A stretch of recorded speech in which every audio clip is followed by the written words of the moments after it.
Hey guys, welcome to this live stream. I know there might not be any watchers right now, but since a lot of people are gonna probably watch this video after it has been... oh, there, we do have a watcher. Saxam, how are you, my friend? Welcome to the stream. We're gonna be working on the helmet today, and chatting and just having a good time. How are you doing?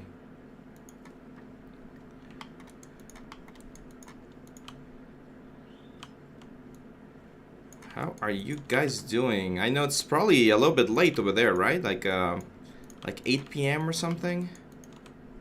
Probably.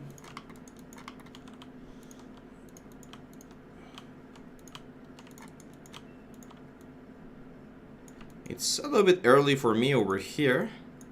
Things are going good. And we're gonna be working on retopology for this helmet. 9:30 over there. It's the end of the day then. Nice.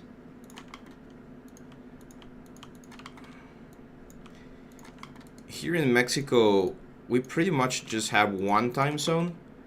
But I did some research, and I think for you guys over there, there's like 3 time zones, right? Like India is it's a very big country.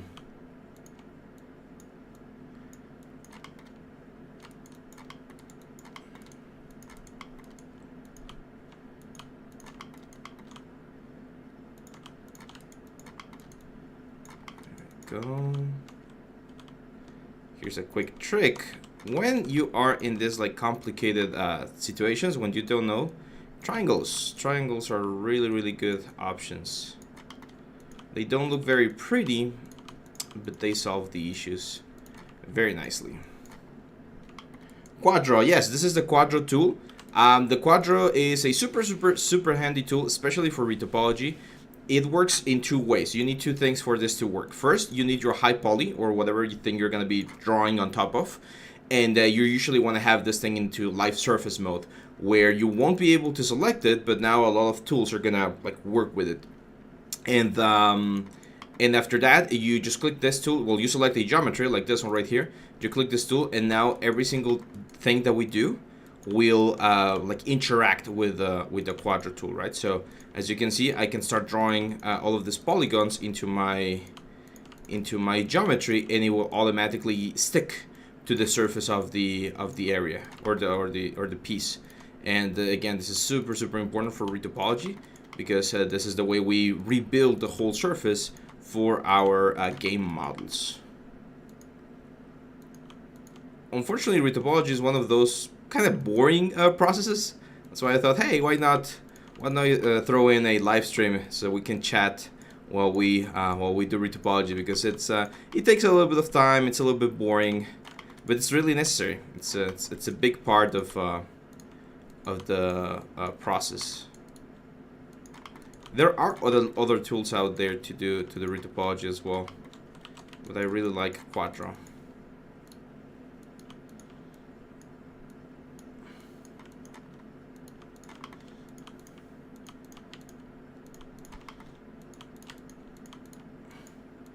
One of the rules about Quadro is you want to try and keep things as symmetrical as possible. Like try to make everything go like sideways and top to bottom. That's usually the golden rule of retopology. If the object's gonna deform, we've talked about this before. If the object's gonna deform, such as a character or something like that, then there's other rules that you need to take into consideration when doing retopology. But for this helmet, it's gonna be static. It's pretty much static mesh. We really don't need to worry that much about that. Let me know any questions. Feel free to leave them on the chat. We don't have any like super chat or things like that, so everyone's comment is listened, and we can answer any question. Have you guys seen the newest course that we announced yesterday? The environment course. That one's pretty sick. We got some very amazing instructors that are really good at their own their own like specialties, and the environment course is it's pretty good. My studio, that's a great question. So there's two studios that I have basically, and it sounds really like bizarre, right? Like it's not a big studio. I mean, I'm not Blizzard or EA or any of the like the super big studios, but legally I'm divided into two entities. So first of all, unfortunately, we don't have the. Let me see if I have the Facebook page. I haven't uploaded a lot of stuff there, but my main studio, my personal studio, is called Critical Hit. Okay, so Critical Hit is my what's the word? Yeah, my main studio. This is whenever I do freelance work or whenever I do like any sort of stuff as myself, as Abraham Leal, I do it through this little studio called Critical Hit Studio. Before the pandemic, I actually had a team. We were like 5 or 6 artists working with this. Unfortunately, the pandemic hit us pretty hard. There was no job, no work, so I had to close it, and now it's pretty much just me, right? So this is my studio. This is the one where I do all of this sort of like a freelance stuff. But now I've associated myself with a very good friend who's and we've created a new studio called Hyperlab. We don't have any like website just yet. We're just starting, so that's the studio that I've been working very heavily the last couple of months, because we've been doing a lot of VR development. So those are the two studios that I kind of like work at, right? My studio, which is where I freelance. And of course, this one, Nexttut.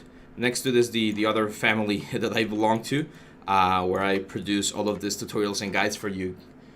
Durvankur, how are you, my friend? Game character course in upcoming schedule. Yes, the next course that I'm gonna be releasing is a character course, and I am gonna be doing it for games. So it might not have that specific title, but all of the tools and all of the construction, the topology that we're going to be doing, it's going to be specifically for games. So yeah, we're going to have that one. There's also a couple of other courses on the making, so just stay tight. Be a little bit more patient. We're trying to release like 2 or 3 courses every month. As you've seen in the last couple of months, I'm not doing all of them, of course. It wouldn't be possible. We have very talented artists helping us with the whole construction of new courses. We just released the animal anatomy. I'm gonna ask Nalin if I can spoil or give you guys a sneak peek of the courses that we're working on. But I can tell you that the course that I'm gonna be releasing on August is gonna be a character course. So yeah, it's gonna be quite cool. I think you guys are gonna like the characters. It's a fun one. Hello, Art. How are you? Any vacancies as of now? No, not right now, my friend. Since we're just starting, we're trying to keep our costs low. So that's why I've been working so much, because I've been covering the spots that we would normally cover with more artists, right? So right now we're not we're like actively hiring or anything. We do have a couple of our students that have graduated here in Mexico, and they're helping us, but we're just starting. Hopefully we'll get more options in the future, and if we ever need more people, I'll make sure to throw in an announcement here in the channel and get some portfolios to evaluate you guys. Because yeah, that's one of the things I think I've mentioned this before, but in when we're learning 3D, we tend to think that all of the work is gonna be in like games and movies and commercials. Like those are the 3 big industries, right? Like that we think about. But there's so much work out there for 3D artists in other industries. Like I was mentioning, we're doing VR experiences, and there are VR experiences for factories, for like industry, right? Like they fabricate things like car parts and stuff like that, and they want the technology. They want to create like experiences and things with that, or like the one that I showed you a couple of months ago with the museum, right? That's kind of stuff that we're doing. So that's one of my best advices for everyone on this industry. Don't think that the only work out there is video games, movies, and commercials. There's a lot of work out there for other things that will you are going to be using the exact same tools, the exact same workflows, or very close to them, and they're still cool. They might not be as like super. It's not that they're not impressive, but they don't have the rock star statue of saying, "Oh, I worked for a Marvel movie," right? But they still get you money, and they still get you work. So it's I always think it's a good idea to exploit, or to well, not exploit, to utilize those sort of tools. Art asks me, how am I doing? I'm good. I'm doing good, and I'm tired. It's been very busy weeks. Yesterday, I took half of the day off, and I played Xenoblade Chronicles 3. I've played like 4 hours. It's an amazing game, and I used yesterday to have a little bit of a rest. And today I'm working in the morning so that I can have the afternoon free. I'm thinking of taking my family to the just to like an amusement park, or it's not an amusement park. It's I don't even know how to call that, how to translate that. But yeah, Juan José Salazar Morales. Me imagino que un amigo de habla hispana, no sé si de aquí. He asks, have you released the 3D printing character course? Yes, my friend, I have. Let me show it. 3D printing, there we go. So this was released, I believe, 2 months ago. I think it was 2 months ago. There we go. This is the final piece that we did. Her name is Gavala. She's the main villain of my D&D campaign that I'm playing with my players right now. And I'll show you the whole process, how to do the sculpt in ZBrush, and then the basic setup for 3D printing. I am using a Elegoo Marsh 3. That's the 3D printer that I have. And I don't remember how many videos there were, but there were a lot of them. There we go. 65 videos. It's like a 12-hour course, I think. No, it's like a 20-hour course. I don't remember how long was this. Let me check. I'll tell you guys. This was a 14-hour course, so 13.15 hours. So yeah, 14-hour course. It's complete, like no speed ups, no nothing, no skips. So yeah, it's available on Skillshare, which you guys know, can use the little promo to check it out. And yeah, the cuts, Juan, are super easy. It's just like one video about the cuts. It's like one of the easiest things out there. I think there's more important information in the course, such as anatomy, posing, presentation, storytelling. Those things are a little bit more important, I would say. The cuts are super easy. But yes, we do go over the cuts.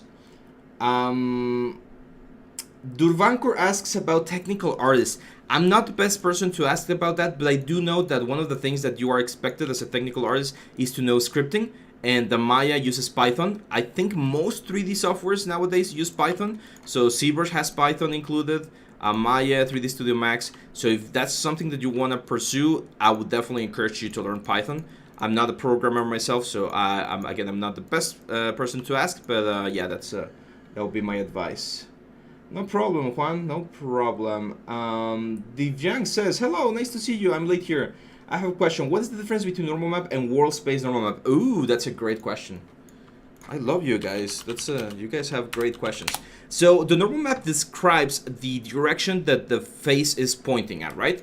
We all know, or hopefully everyone that's in the 3D world knows, that faces, every single polygon that we have, has something called the normal, right? Which is the direction at which that face is pointing at, because every single poly, every single triangle or quad should be flat at angles, right? But they're all flat, like in their own little world, they're all flat. So here in Maya, for instance, we can go display polygons, face normals, and those little hairs that you see, that's the direction that the normal is facing. So what we do with a normal map is we fake the surface. It's like adding more normals to the face, because right now this little hair is just like an average of all of the hairs that face has. So the normal map, there we go. The normal map fakes that and adds more hairs, if you wish. It's kind of like adding more hairs so that the camera thinks that there's more detail on the object when there's not. It's a really efficient way to fake detail, and it's one of the tools that we use the most. World space normal map is different because it's not about where each specific face is pointing, it's where all of the faces are pointing. So what this does is it will tell you which are the faces that are pointing up, which are the faces that are pointing left or right, and all of the in-betweens, right? So as you can see on this little alien right here, all of the faces that are pointing up are green, all of the faces that are pointing right are red, and all of the faces that are pointing forward are blue. And then every single like variation in between, it's gonna get a gradient, and that's how we get this gradient. Why is this map useful? Because with this map you can fake things like dust covering an object, snow covering, dirt coming from the ground. Maybe there's a scene when there's like blood splatter coming from the right.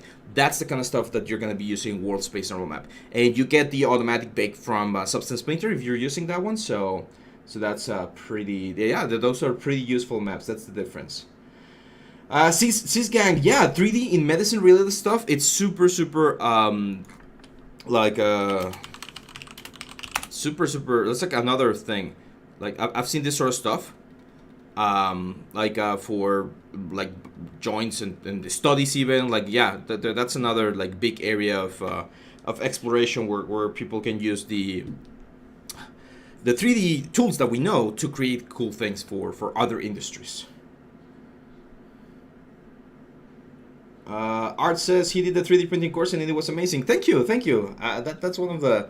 I always try to deliver the best courses, right? But it's impossible to be at the top of your game every single time. So I think all of my courses are worth it, but some of them are a little bit better than others due to like a lot of factors. I think that the 3D printing one's a really good one as well. Vimal says, hello sir, hope you're doing well. I am, thank you. I took your advice and started sending my portfolio companies and got a 3D modeling arts job. That's it. That's all you have to do. We're very scared about getting our name out there, but once you have a strong portfolio, and that's why we can use the portfolio reviews that we do every month, once you have a strong portfolio, just send the portfolio. What's the worst that can happen? They don't answer, they say no. Big deal. Just move to the next one and you keep going. That's the trick. So congratulations, Vimal. Congratulations on getting a job. That's amazing. Hitesh says, please make a video on how to 3D actually work in AR VR. I'm not so familiar with AR, with augmented reality. We don't use that much. But for VR, we use the Oculus Rift. Oculus Quest. Sorry, Oculus Quest. And the process is actually fairly similar. Like, we really don't change a lot of things. Like, we still model the same way. We still texture the same way. We still, animate. Everything is the same. The only thing that changes is the implementation, and there are a couple of things that you need to take into account. Like, you can go super heavy on polygons. You need to optimize a little bit more because for the Oculus Quest, for instance, there's no computer, so everything runs on the headset, and that's very demanding performance-wise. So you need to be very clean there. Akhilesh has a question. He says, can we use a height map exported from Substance as displacement map? Yes, of course. The only thing I would recommend if you do that is in Substance Painter. I'll show you. Whoa. Make sure you export that height map as a 32-bit, what's the word? EXR. There's an echo in sound. Let me check that. It could be that the microphone was a little bit far away. Let me know if that's a little bit better. There shouldn't be an echo. There's only one audio source, but let me know. Hey, Sam. Welcome. Juan Jose. Yes, I think there's we have an offer, so I'm not sure if it's right now on the comments of this video, but if you go to any of the other videos, there's a link to Skillshare, and I think they're giving away like a 7-day free trial or 30-day free trial, 15 days. I don't remember the exact number of days, but it's a free trial that you can use to test it out, and then you can cancel the subscription. You don't have to pay anything, but I think it's a good price, paying the subscription, and then as long as you're using it, right? That's I think it's a good idea. So here's the deal. Let's say we're gonna do some information here, like this one. Let's say we want to do this sort of ground, right? Do we have displacement on this? Let's turn on the height map. There we go. So as you can see, this ground has height information. So we could use this height information to use or drive a displacement map. But when we export, if I were to export this as let's say like an Arnold AI standard surface, which is for Maya, for displacement, what's going to happen is, as you can see, the height map is going to be exported as a PNG, an 8-bit PNG, and displacement maps work really, really bad with that. So you can go to the output templates and then go to Arnold AI standard, and then here, the height information, you're going to change that to an EXR, and it's going to be a 32-bit float EXR. So now when we export, as you can see here, let's let's change this so that it updates, and it should do it. I mean, we could also export everything in an EXR, but just make sure that you get your height map as an EXR, and that's gonna give you better results on the displacement side of things. Saksham asks, did you try softwares other than Painter and Designer from the Substance 3D bundle? No, I have tried. Well, we've used the Bit2Map, or not the Bit2Map, it's called the Sampler. I have a video about how to create amazing alphas for ZBrush using Sampler. Really good software. I do recommend it. The other ones, I don't think they're like super worth it, to be honest. Like, they have their sculpting software, not that good. And they have the Stager, I think it's called, which is like a marmoset, so it's for rendering. I prefer marmoset.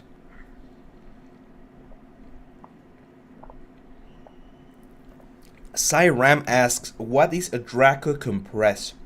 I've actually never heard about that. Let me Google that real quick. Draco, huh?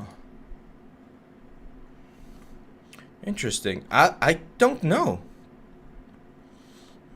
I mean, it seems to be some sort of compression, but I don't know how this works. I'll have to give it another look, because I don't really know what that is. Or, I mean, it seems to be a compression thing, right? To move files around.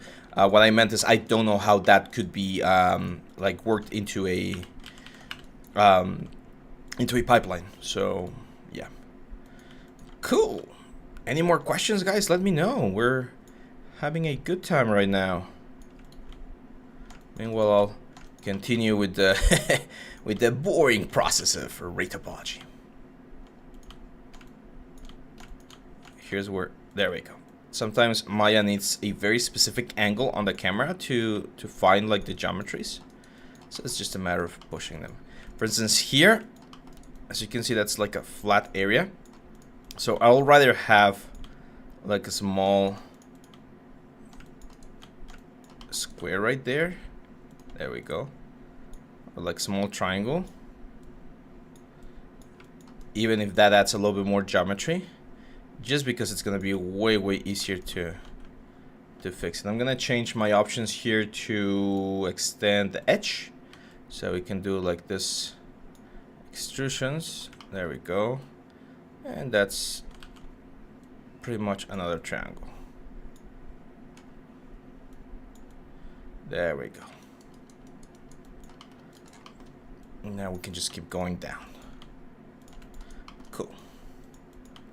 Hey Tushar, how are you? Welcome to the stream. We haven't had one of the streams. I think we've missed the last 2 months. I was looking at the, the title, and I think the last one that we did was in April. So we missed May, and we missed June. May was a tricky month because I took a couple of weeks of vacation after working quite heavily in the previous months. And then June is when we started having a lot of work here at the studio, so that's why it was a little bit tricky, but hopefully we can go back to a more comfortable rhythm. That's why I couldn't keep up with the daily videos. I know we were in a roll. We almost had like a full year of daily videos, and then fortunately and unfortunately we had a lot of work over here. But that's the thing. Teaching is really cool, but there's a lot of things over there. How did you land your first gig in the industry? That's a great question. So you guys gonna wanna go through the through memory lane?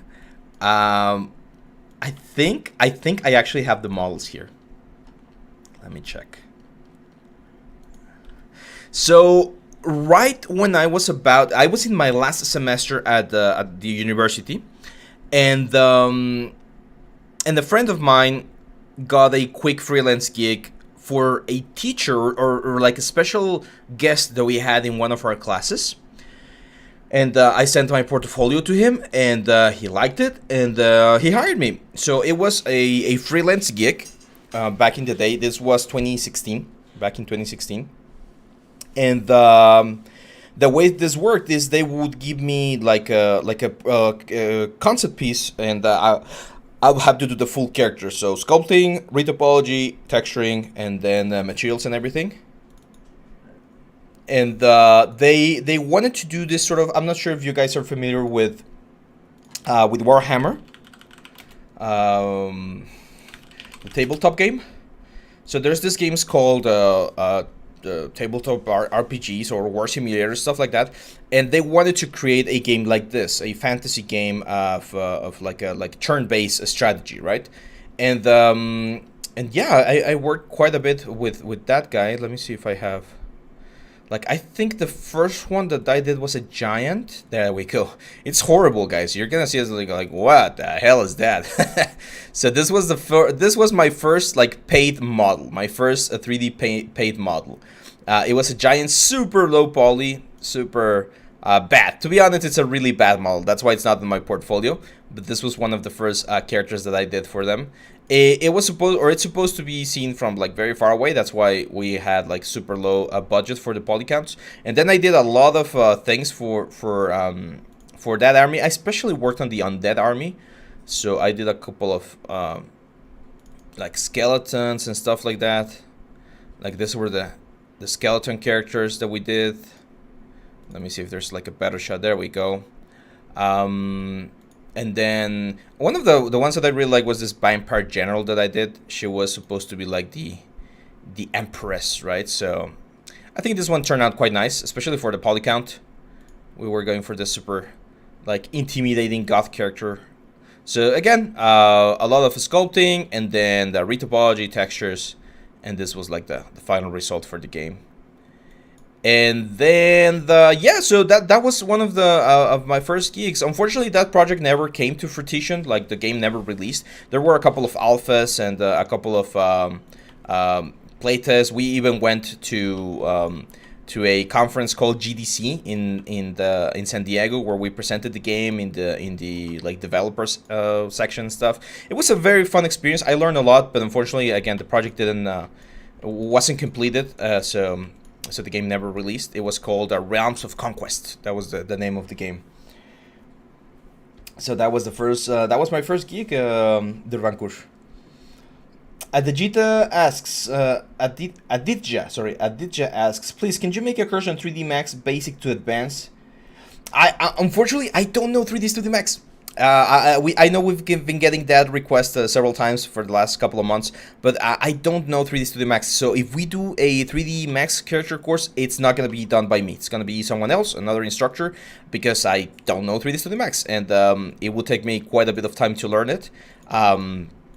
And unfortunately, I wouldn't be able to do it. So I'm sorry about that, but no, we won't be able. Now, the one thing I can say, though, to you, Aditya, is that a lot of the things that we do in Maya, Blender, or any other software, those things can be perfectly applied to 3D Studio Max. Like, if you are proficient in 3D Studio Max and you know how to translate some of the tools, you should be able to follow along, because it really doesn't matter which software you use. The process is pretty much the same. Modeling, or model your high polys, do your low polys, do your bakes and texture. So technically it could be possible to follow along, but I do know that it's a little bit more tricky, right? Because it's not the actual software. Yes, Pradeep, I am doing retopology. Remember this helmet that we started a couple of weeks ago, the ADEX project? I'm doing the retopology for the helmet. Bimal, what is your process to do clothing in Marvelous Designer? First pose the character or do it in T-pose? That's a great question. If you're gonna be doing a still, like just like single image, I would probably do it post, so that you have like the final look of the garment while the character is posed. It's a little bit trickier because you don't have all of the proportions from the character as clean as with a T-pose. The best one would be to, of course, rig the character so you can have both, like post and T-post. But yeah, like that would probably be for instance, for the Jedi that we did for the last course, the alien, I gave the alien in the V pose or A pose to my friend, to Jose. He helped me with that part of the process with the cloth, and then I posed him inside of Maya. I had to move a little bit of the cloth and the hands, as you probably saw in the videos, but yeah, that was the process for that one. Cisgang asks, what do you think is a proper polygon for a character in a mobile game nowadays? I've seen Wild Rift, the League of Legends mobile version, and the characters have awesome detail. That's why I'm asking. Yeah, so it all depends on the type of game you're going, because even like games like Free Fire, right? I'm not sure if Free Fire is it's a huge thing over there, but here in Mexico it's just crazy. Like, kids love this game. It's kind of like Fortnite, but a little bit more gun oriented. And as you can see, the characters are actually like they look quite nice. So you can have a character with like, I don't know, 20,000 triangles maybe, or 15,000 triangles, and it works fine. For League of Legends Wild Rift, I actually haven't seen, like, I've seen the models, but I haven't seen the wireframes. But I can tell you that one of the things that they do for these characters is the texture work. So they are amazing artists at the Riot, doing painted, hand-painted textures. So they can fake a lot of detail without having to actually like paint it. So for instance, you can see the bullet casings here on the belt for Jinx. The little like seams that you see there, that's painted. Like I can assure you that this is probably like an 12-sided cylinder for each of these things, or like an 8-sided cylinder, but it doesn't look like that because they paint it to make it look super cool. So textures play a very important role in mobile games. Siddhanta asks, when is the next portfolio review? The next portfolio review will be on Saturday 13 and 14 and Sunday 14 August. So on the next couple of like the next video that I upload, that's not like a live stream, I'll add the what's the word, the announcement, and I'll add the link so that you guys can submit. It's actually the same link. I think if you go, let me check if the link is open. I think it was open.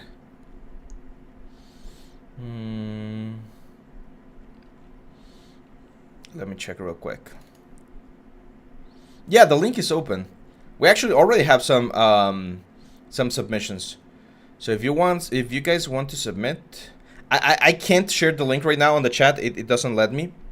But if you go back to any of the other portfolio submissions, you can find the link. It should be the exact same link. And right now you can already submit your portfolio. If you don't want to go looking for it, don't worry. Again, as I mentioned, I'll upload a new video in the next couple of days announcing that the portfolio submission is open, but it's in 2 weeks. In 2 weeks' time, we'll have our next portfolio submission.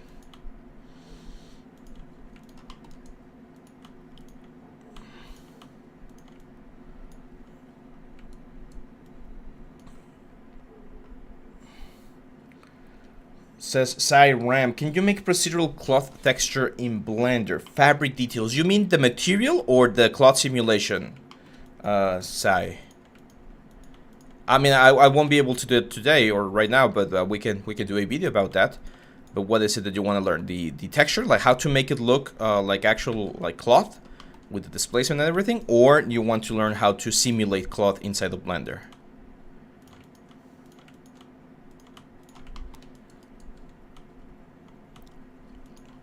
Yes, Durbankur, Maya does have something as Blender. It's called Bifrost. You can use Bifrost to do things similar to what they do with the geometry nodes. It's a little bit more technical though. I think it's a little bit more powerful because not only can you do geometry things, you can also do a simulation, as I've shown before, with like water and smoke and fire.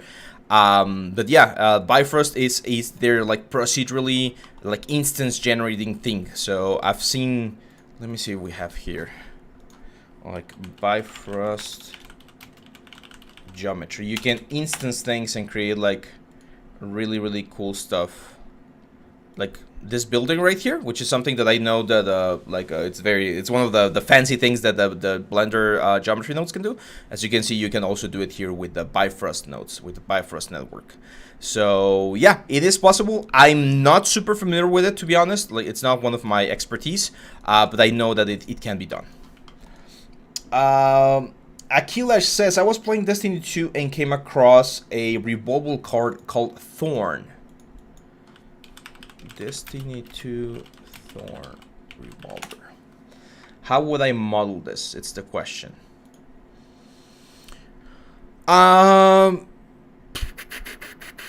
ZBrush. I would probably do it in ZBrush, to be honest.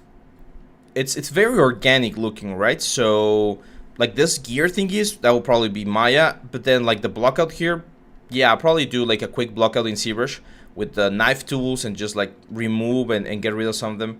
It actually looks a little bit dirty. If you see here, the edges, they look a little bit clay. So I'm guessing it was done in ZBrush because it looks very soft. It's not as sharp as I would expect it.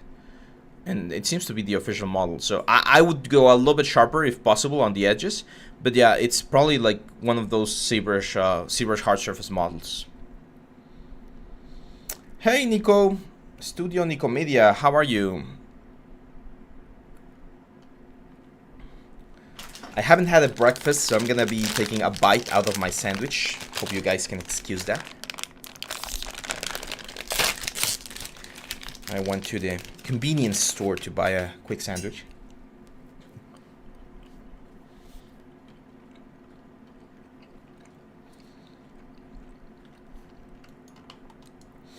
Bimao asks, I started learning ZBrush. What should I start with first, hard surface or organic? I recommend organic. It's a little bit easier to learn. You're gonna get like faster, better results. And then hard surface. It's not the hard surface is more difficult, but it's more technical. So while you get used to the software and how it works, polygroups, layers, all that kind of stuff, I think organic is a little bit faster. Or not faster, it's just like a more traditional way to learn ZBrush. You learn how to do like creatures and zombies and skulls and things like that, and then you jump onto the guns and the robots and all of the other elements.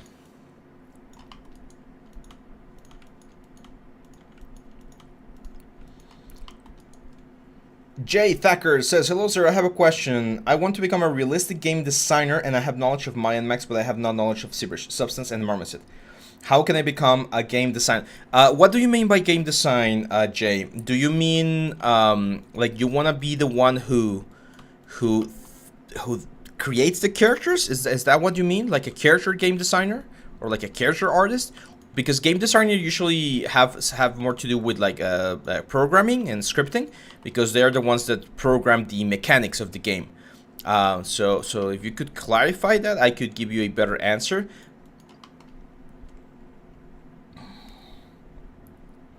Sidhant, if we could wait for the portfolio review, that would be better, because then I will never gonna finish this free topology.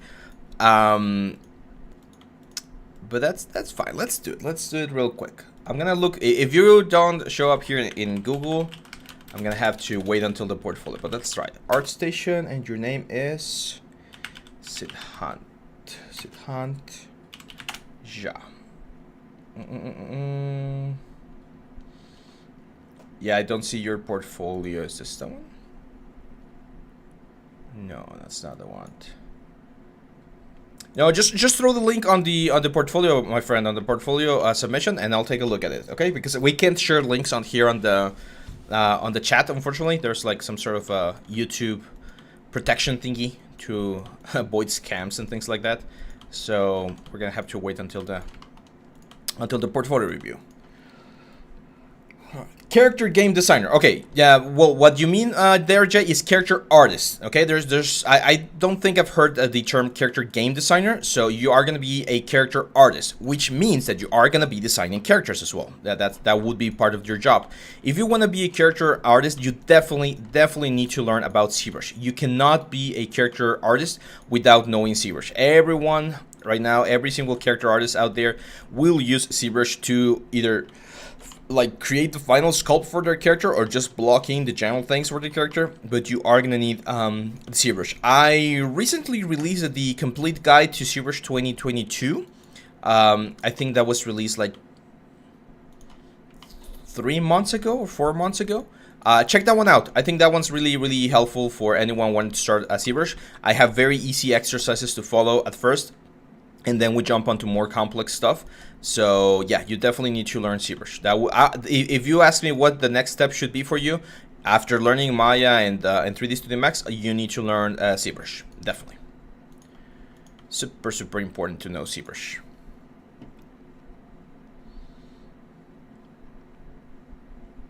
Oh, great question, Nicomedia. Great question. Um, I was a Blender skeptic. I need to admit that. When I learned about Blender, 10 years ago, I was like, nah, that's never gonna happen. But last year we we had a video. It's one of our top, one of our most controversial videos, because we were comparing Maya, and I'd said a couple of things that were wrong. I was very ignorant about the Blender interface and the Blender environment, and I said things that are not true, really, what I thought was Blender, right?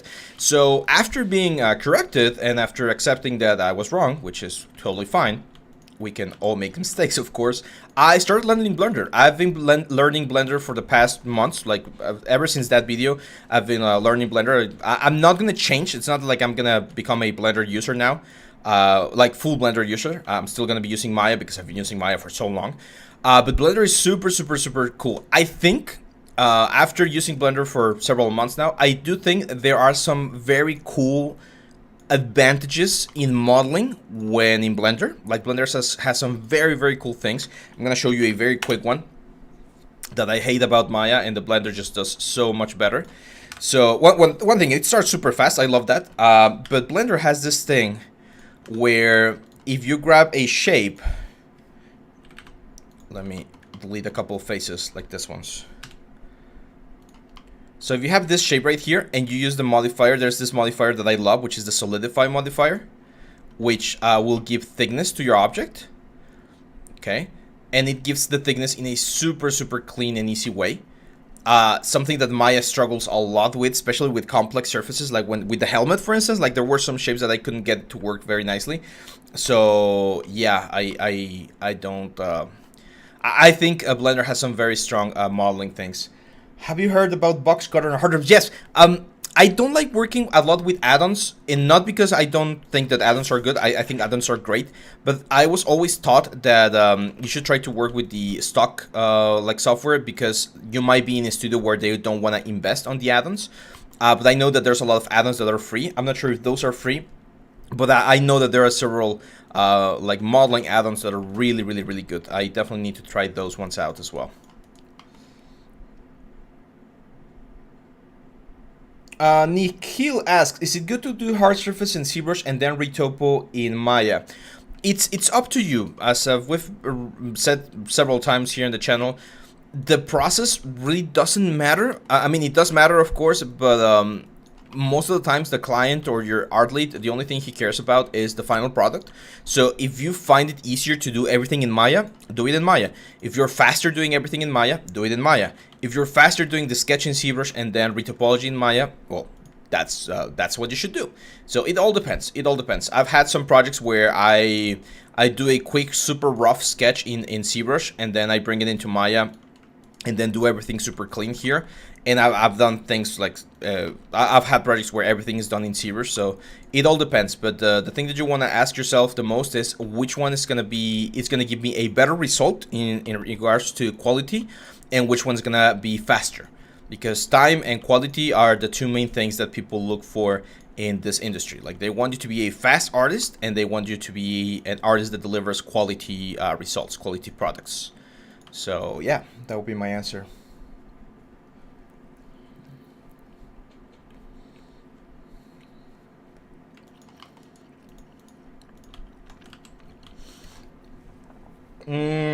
Mitchell asks, so does that 2D character designer pass their designs to you guys? Just curious. I'm going for 2D stuff.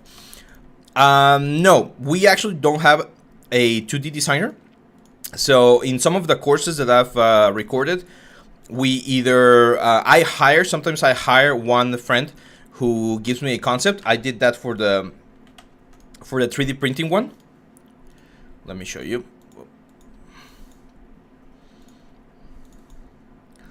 So for the 3D printing one, I hired one of my friends, and I gave him some of the notes about the character. He gave me this first, like this sketches, and then I was like, no, I need something a little bit more intense, and this is the final pose that he gave me. So we based the whole course on this sort of like final pose. And then there are several courses where I do my own stuff. So for instance, I released the Maya 2023. Yeah, this one right here. And we did this little cute robot. You probably saw it. That one, I actually did the, the sketch myself. I think I have it over here. There we go. So it was just a super rough sketch, like the general idea of how I wanted the character, and I did it myself. For the next course that I'm recording for August, I'm also doing my own my own concept. So yeah, but usually in a studio or when you're working with a client, they will give you the guidelines. So for instance, right now we're working, as I mentioned, with a factory here in Mexico, and they gave us all of the photographs and designs of the machines that they're using, and that's what you have to follow. You can't invent things, right? Like you need to follow along with what they're giving you. So yeah, it's very fun when you can have your own characters and do them in 3D. But it's also very important that you know how to follow a concept that's not yours, because you will face things that don't make sense or they're very difficult to do. And well, you need to adapt and make sure that you can deliver, right? So yeah. American you. I'm not sure what American means. Hopefully it's not an insult.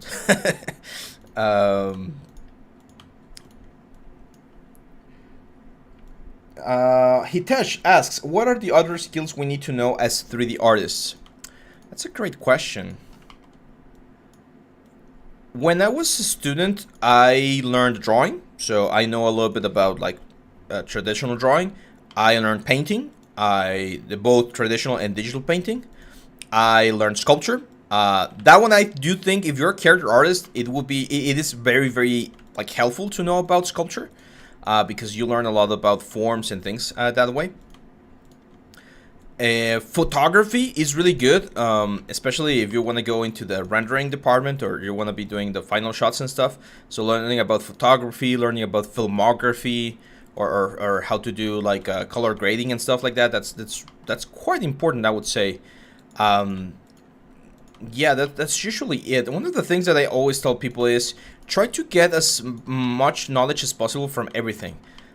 So yeah, like if you know how to do welding in the real world, then you're gonna understand a little bit better how to build maybe robots, because you know how pieces connect, what kind of things are like how certain things work, stuff like that. If you know how to do woodworking, then you're gonna know about wood, and you know the things that I always say, like what the direction of the grain is gonna be, what the union should look like, how are you gonna combine certain pieces in certain ways. So any knowledge that you have is valuable, because it translates to the 3D world.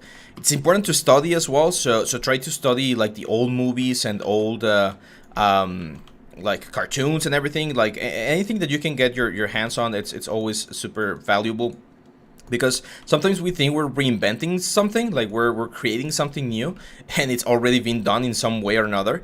So that's why it's important to know your history, history of video games, history of movies, history of cartoons, history of comics, even like anything that you can learn.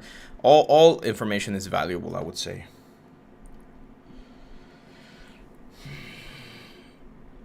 Can you shut out? Shut out who? Do we have a promotion? Shut out to whom?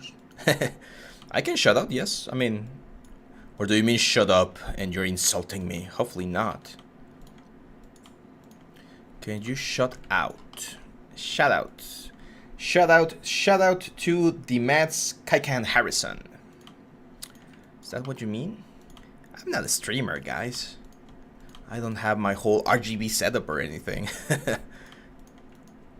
I'm just that guy who knows a little bit about 3D and wants to share it with the world. Bimal says, I want to become the environment artist, then I should make my own props or can work with Quixel models in a real and make environment for my portfolio.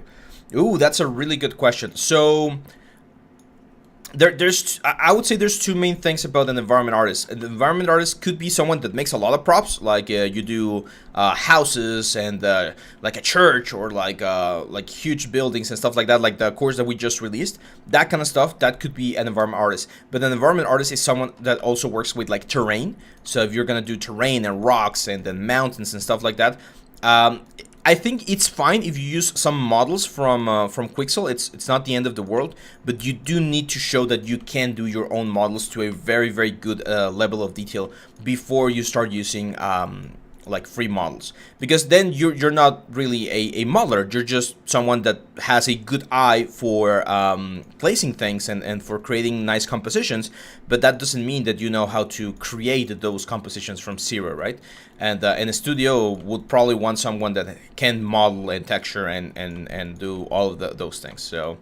So be careful when it's not bad using models or like base meshes and stuff like that, but you need to be very honest on your portfolio and say, hey, I didn't do this, but I can do it. I can do something like this. It's just that for time's sake, I didn't, and I use assets. But you need to show that you can also do the traditional work.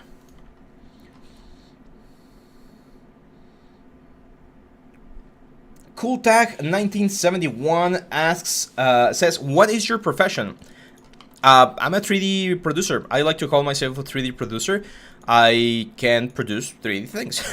That's what I do. And the reason why I call myself a 3D producer is because throughout the years, I've gathered a big network of people that know how to do a lot of 3D things. So if someone comes to me and they're like, hey, I need to do something related to AR, or to VR, or to 3D printing, I might not do it, but I know who can. So I create a team and we do the project. So even though I can do a lot of things in 3D, as a freelancer, for instance, I consider myself a character 3D modeler or a character artist. But as a professionist, whenever I introduce myself to people, I don't say I'm a character 3D artist. I say I'm a 3D producer, because again, if they have an idea that they want to create and they think 3D is the way to go, I can make that happen. That's what I've been doing the last several years. Nephilim says, oh, that's a cool name. Nephilim says, can you make a video on the different 3D pipelines and file organizing? Yeah, we can make something like that. To be honest, I use the traditional like Maya organization. I've been using that one for the past 10 years and it's worked great. I know nowadays there's the USD, which is the newest one, but those kind of organizations of files and stuff, they really only work at the highest levels. So like at big studios, if you're working on a small studio, as long as everyone on your team knows where things are and how to how to work with things, it really doesn't matter.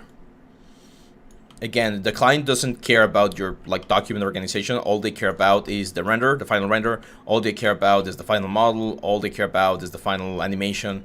So they're just gonna ask you, like when I talk to my clients or when I give them their quotes, on the quote I say, I'm gonna deliver you like one video, one 2K video, or one full HD video, one 4K video, and that's it. That's all they see, the final video. So that means that as long as I have everything organized on my computer here and with my team, then the client doesn't really need to know where things are. I've had some clients that ask for other kinds of things, like, oh yeah, we want the substance file and we want the textures named this way and this way and this way. And well, if you're working with that kind of client, then it's fine, but you're just gonna need to adapt to what they need.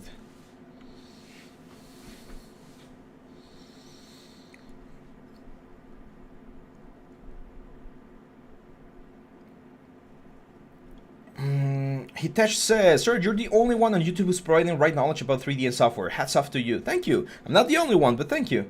Also make some helpful videos for getting 3D students about showreel and portfolio. Yeah, we've talked about the portfolio things, but we can make more videos about that. No problem. CoolTech says, have you worked in a game studio before? Yes, the first studio I worked at was called Siegebot. It's here in Mexico. And they do things for the video game industry. They're like an outsourced company. They've worked on a lot of games and remakes and stuff. When I was there, I worked on I worked on a very stupid game, to be honest. It was called Wetopia. It was like a clone of Farmville for Facebook.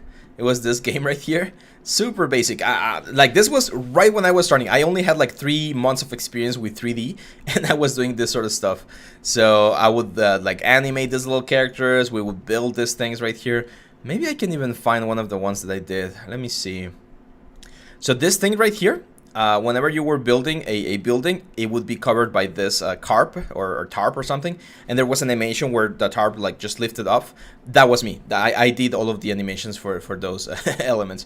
That little farm right there, like the carrot and the corn and the pumpkin, I did that one as well. The textures for that one. Yeah, there was a lot of little like work done for this one. It was my first experience on the game, so it was fun. And then there was a game called Hypergun, this one. And I did freelance for this one as well. I did a couple of enemies. I'm not sure if we can see them here. I did one called the Hive Mind, and I did one called the Colossal or something. Let me see if it's Hypergun Hive Mind.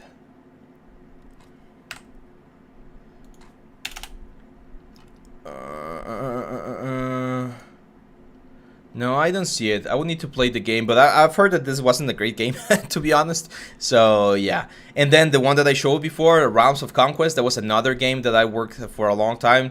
But after that, no, I haven't done a lot of games. I've done a lot of advertising, so a lot of commercials and renders and stuff like that, and a lot of work for the industry. So that's my experience.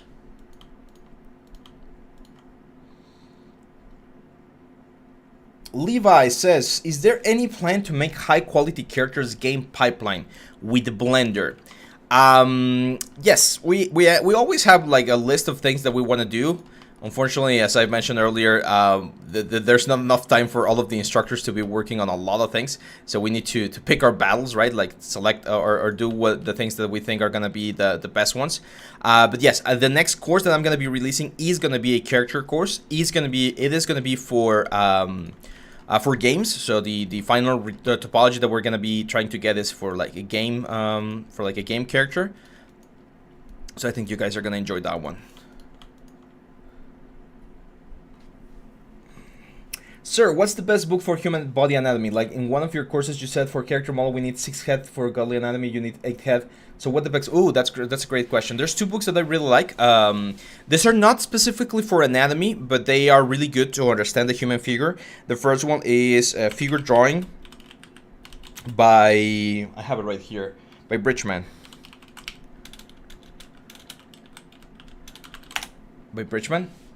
So it's this one right here.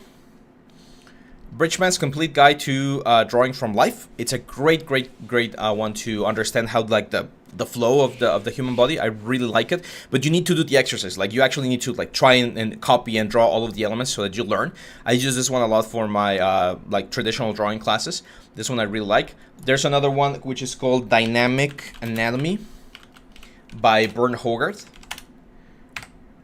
It's another of the big recommendations that I do. This guy, he's very exaggerated on the way he draws like muscles and stuff, but he helps you understand like the planes and how things are like organized in the human body. And then there's of course Anatomy for Sculptures. Super huge, like this one right here.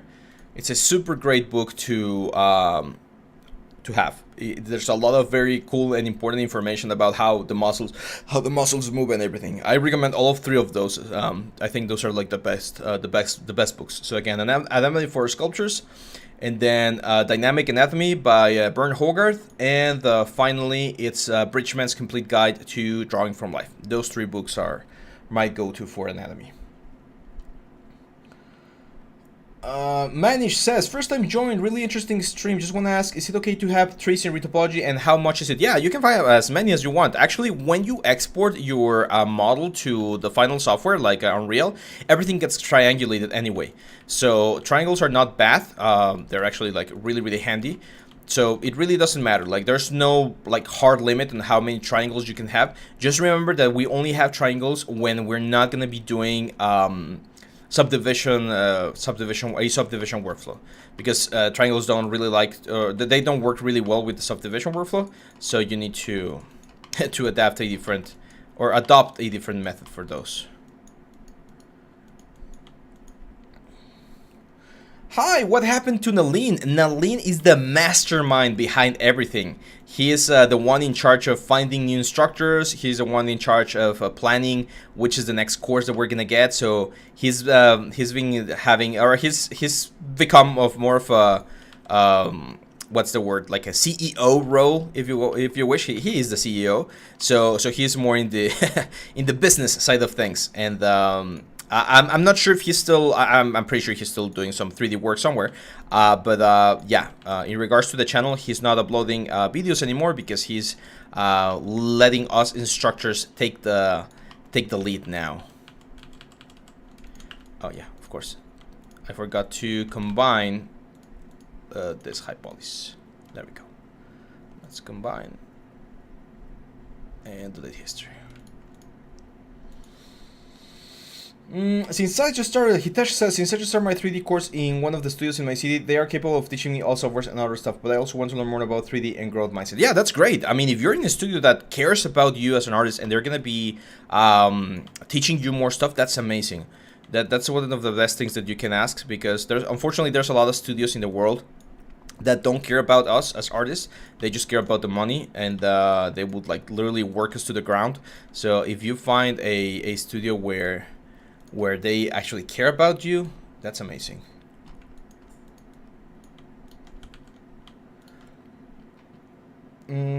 Deformation says, do I need a monitor with high color rendering as a character artist? No, you don't need one. I mean, it's always good to have a fancy monitor, right? It looks very nice, and when you play games, it looks even amazing, or even better. I have two monitors. So I recently got a Yeyan Sigurd 3001. It's a curved monitor. It's this one right here. I mean, the colors are fine. It's supposed to have like a nice like color range resolution and whatever. I really don't see a difference. The difference is not like a super, it's not like a super advanced color correction monitor, but I have this one like right here. This is the one that I'm looking right here. And then on this side, I have a BenQ. It's a little bit smaller. It's a BenQ 24, like one of these ones, I think. I think it's this one or something like this. So yeah, that's those are the monitors. You don't need to have like a super advanced monitor for that. It's not necessary. I've seen amazing people do amazing things with just laptops, so no, not necessary. Cool Tag says, what can you recommend for someone to get into the gaming industry? Would you recommend it? I will go into uni soon to study game design. Oh, my friend. Here's the harsh truth about the gaming industry. It's a very fun industry to be a part of. It's great. I mean, it's really fun. The projects are super cool. The people in there are really nice. Everyone loves gaming, so you have a great time, to be honest. But unfortunately, it's not one of the best paying like industries. It's long hours. There's a lot of work, so you're gonna be working at the studio for long hours. The pay is not always great. It's not bad. I mean, you are gonna survive and you're gonna have a good life, but it's not great. But yeah, if you want to make bank, as one of my teachers says, like if you want to have a job that's a lot more forgiving, sometimes things like advertisement, it's a little bit better because budgets are bigger. You don't work on the same thing for a lot, like a super long time. Projects are usually short, like 1, 2, 3 months at most. It's a lot faster. It's also long hours, but I find it a little bit more enjoyable, to be honest. In the gaming industry, one thing that you're gonna have to do to get like better payments or better salaries is to jump a lot from studio to studio. So you work in a studio, you get a lot of experience, you launch a good game, and then you jump to another one to ask for a raise. And that's something that I didn't want to do, to be honest. That's why I don't work as much on the gaming industry. But yeah, but that's roughly the idea. It's not a bad industry again, but you need to be very smart about how you approach it. You're not like, don't think that you're gonna be a millionaire. Not even the highest paying guys in the industry are millionaires. For artists, if you wanna get like more or have more money, you probably are gonna have a better time trying to create your own game or create your own studio, even if it's indie, because then you have more control, more creative control over the whole thing. Someone's visiting. I guess my little baby came for a visit.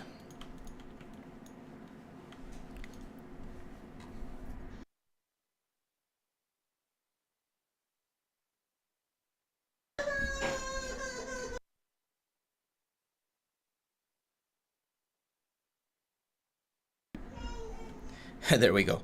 My wife thought I was recording, but I just told her that I'm streaming. Don't worry, don't worry. I'll be with them in a second. Yeah, our stream is wow, 1 hour. We've been doing this for an hour. That's cool.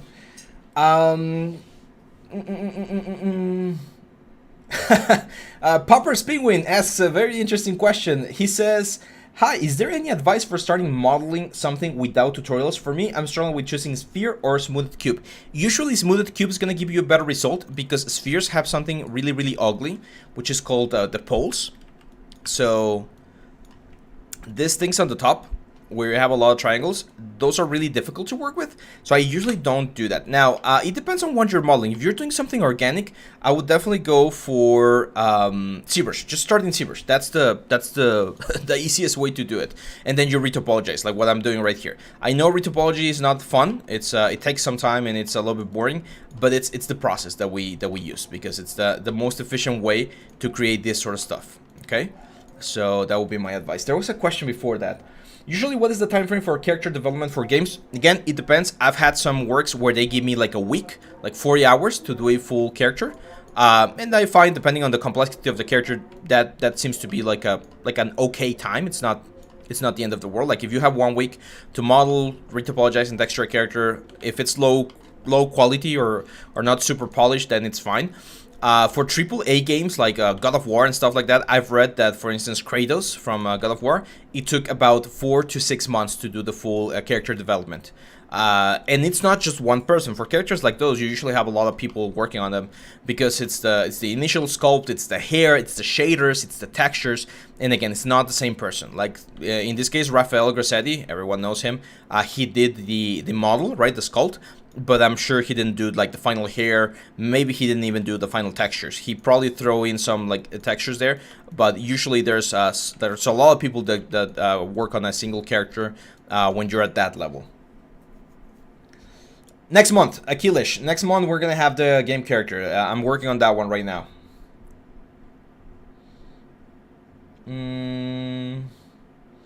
Harsha Reddy says, I am texturing artist. For texture artists, it's important to do modeling and texture them, or can I download the model and to texture it on it? I would suggest, if you're gonna say that you're a texture artist, that you should be able to model things to a relatively high level. You don't have to be the best modeler, but you do need to be a proficient modeler. And the reason why I'm saying this is usually a studio won't hire someone that's only really, really good at something unless they're a really big studio. If it's a big studio like Disney, for instance, or like Pixar, then yes, you're just going to be texturing and that's all you're going to do. And they're going to give you the models already like done. But if you're going to work on a smaller studio, then they probably will expect you to do modeling, texturing, maybe even some rendering. So that's why I think that, especially when you're starting as a 3D artist, being more of a generalist is usually a better idea.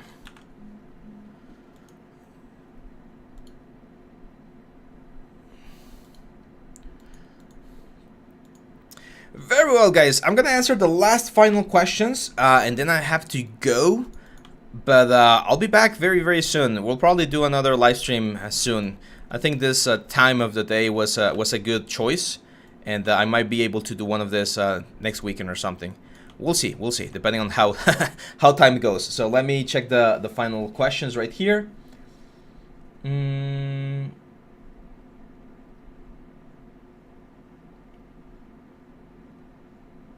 Oh, okay. So Shafiq, yes, I know ZBrush is hard. ZBrush is really hard, actually. It's not an easy software to learn, and I know that you probably tried the skull and you couldn't keep up, and it was difficult.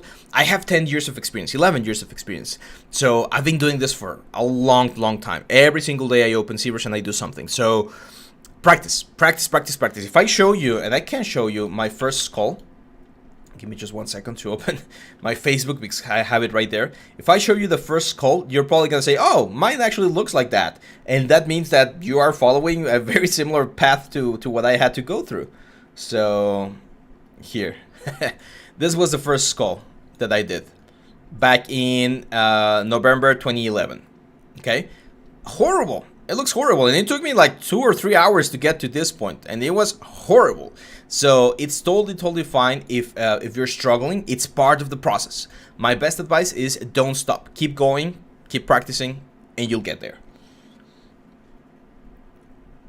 Which is the most high-paying industry in 3D? In my experience, advertisement. Advertisement pays really well because the clients are big companies that have a lot of budget. So advertisement is a really good company to work for.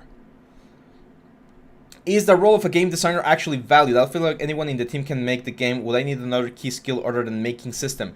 No, it is quite valuable. Actually, here in Mexico, I'm struggling to find people that know how to program properly.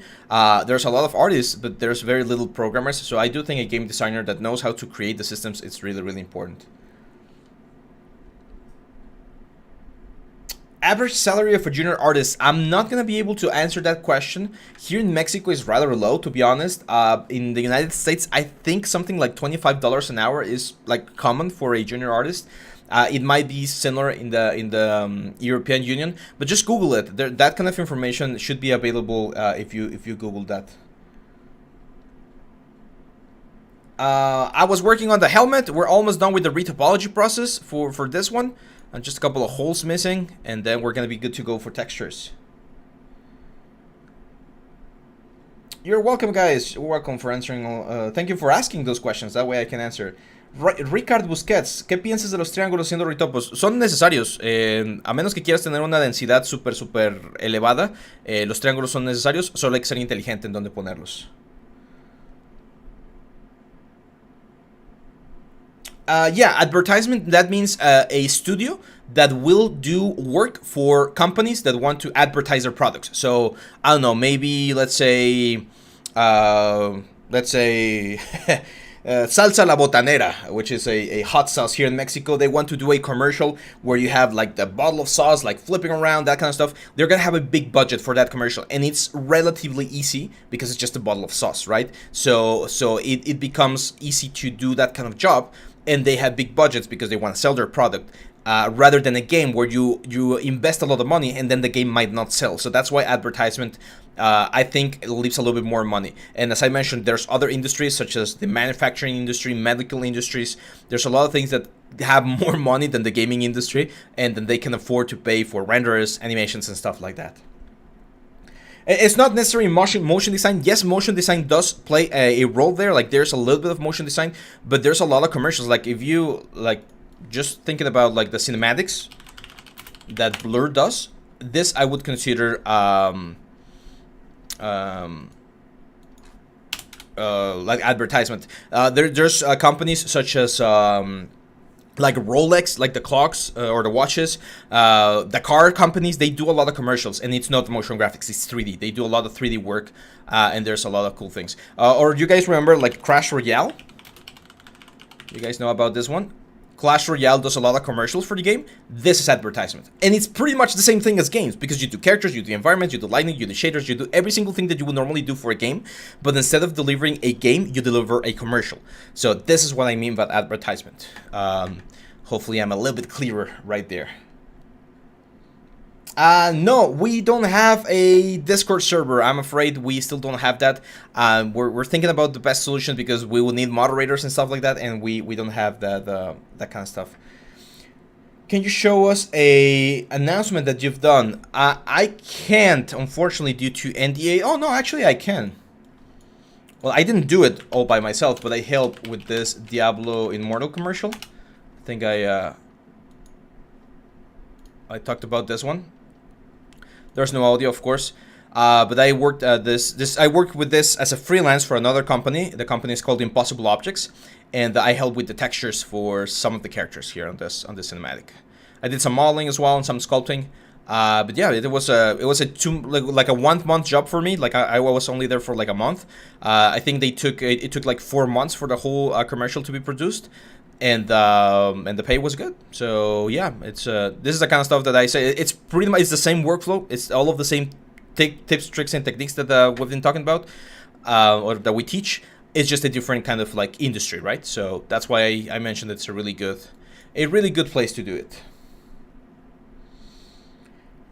Well, that's it, guys. Thank you very much. Thank you very much for your time. It's been an amazing hour talking with you guys. I'll probably finish the retopology off camera again, and then on the next video when we talk about this helmet, we'll probably jump onto texturing.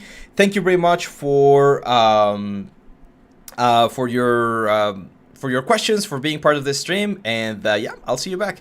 Before I go, CoolTac 1971, yes, that was done remotely, so that's one of the advantages. That's it, guys. Bye-bye. Thank you very much.